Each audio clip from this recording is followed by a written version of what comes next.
ইরানের সাবেক সর্বোচ্চ নেতা ইমাম আয়াতুল্লাহ আলী খামেনির রাষ্ট্রীয় জানাজা আগামী 4 জুলাই শুরু হচ্ছে।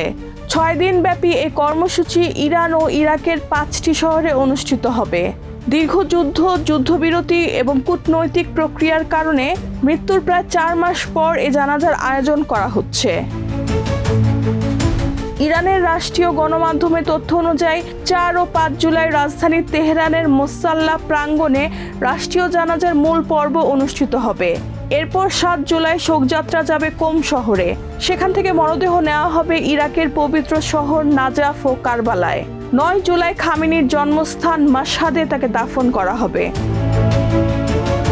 প্রতিবেদনে বলা হয়েছে, তেহরানে ইমাম হোসেন স্কয়ার থেকে আজাদি স্কয়ার পর্যন্ত প্রায় 10 কিলোমিটার জুড়ে শোক মিছিল অনুষ্ঠিত হবে। এতে প্রায় 2 কোটি মানুষের অংশগ্রহণের আশা করেছে কর্তৃপক্ষ।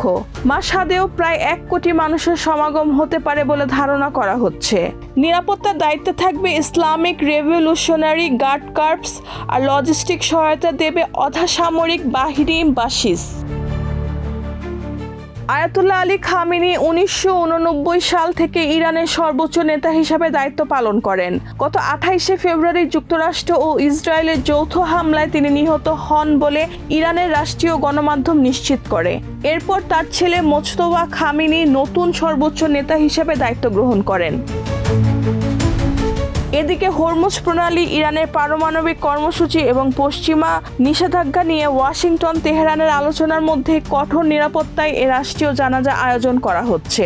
ইরানের লক্ষ্য আন্তর্জাতিক অঙ্গনে কোনো বিঘ্ন ছাড়াই অনুষ্ঠান সম্পন্ন করা।